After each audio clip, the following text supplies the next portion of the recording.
All right, so previous lesson we learned how to check for roots using our synthetic substitution, and that was we checked for it by making sure we got a 0 in the last spot when we did the little box on the synthetic stuff.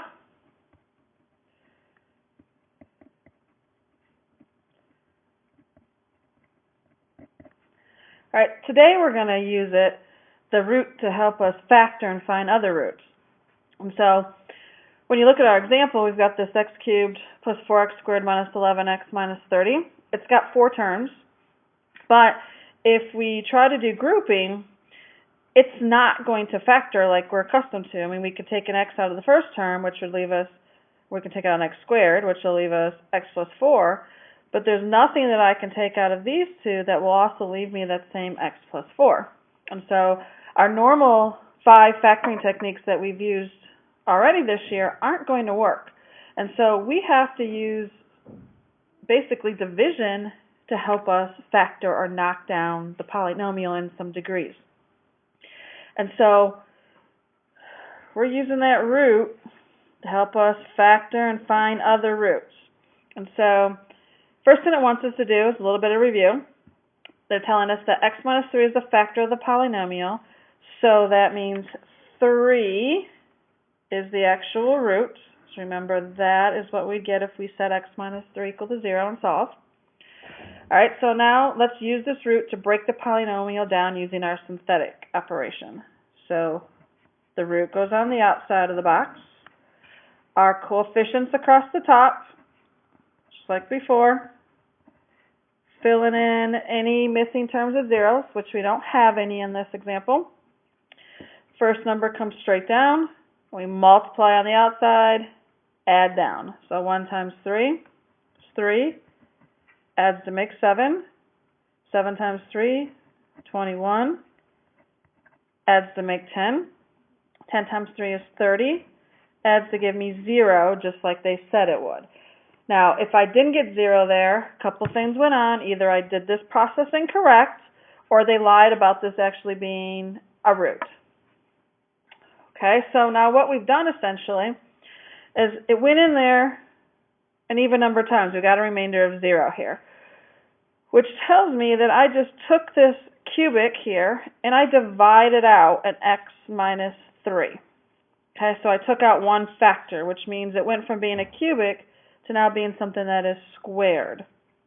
And so if you look at this, this is the remainder, this is the constant of what's left, the x term of what's left, the x squared of what's left. So we just created a new polynomial. We actually created, in this case, a quadratic. Okay, so the 1, that went there, the 7 went here, there's our constant, and then our remainder at the end. So if we had done this with long division, like in the previous lesson, if we had set this up, put x minus 3 on the outside, this is the answer that we would get. And so synthetic substitution is also sometimes synthetic division. It's a shortcut way for dividing. As long as your factors that you're dividing on the outside, that divisor, is in this form, x plus some factor or x minus some factor.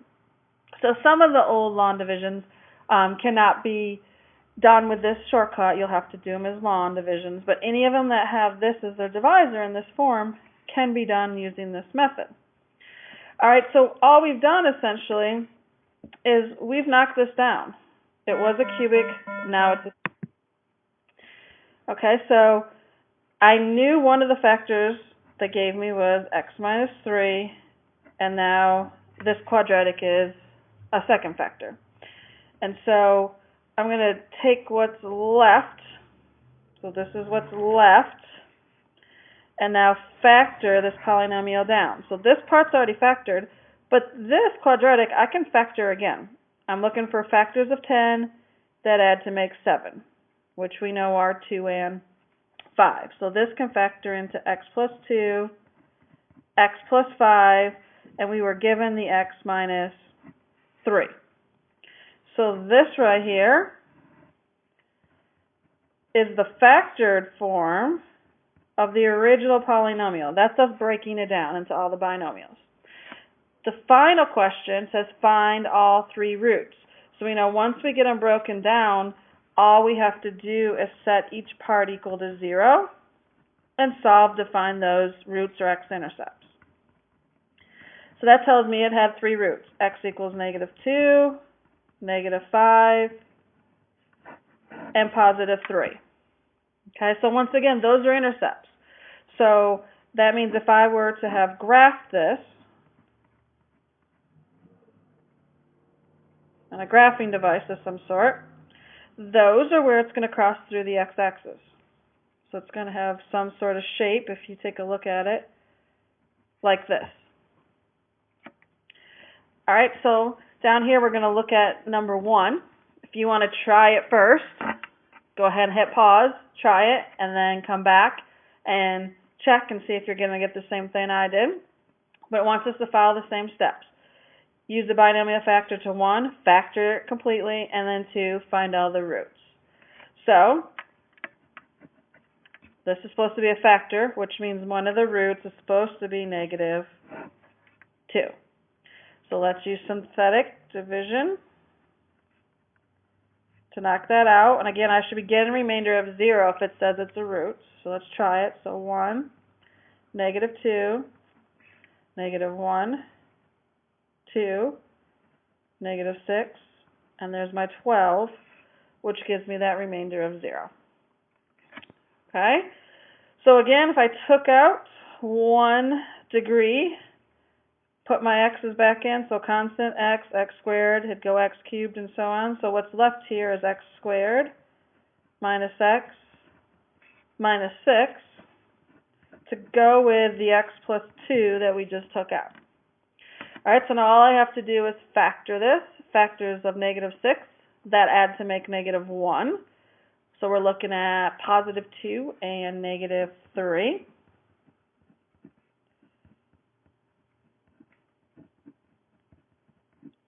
So that answers the first question. This is factored completely. Can't break any of those parts down any further. And then part 2 was list all the roots. So we know if we set those equal to 0, we're going to get -2, 3, and -2. Yes, we did repeat this one twice because we had that same factor appear 2 times. So these are my roots. And I want you to cross off number 2 right here because it doesn't fall into this form. It falls into one of the next type of problems we're going to look at. So these first examples we looked at, these were polynomials that had all of them giving us nice real rational roots.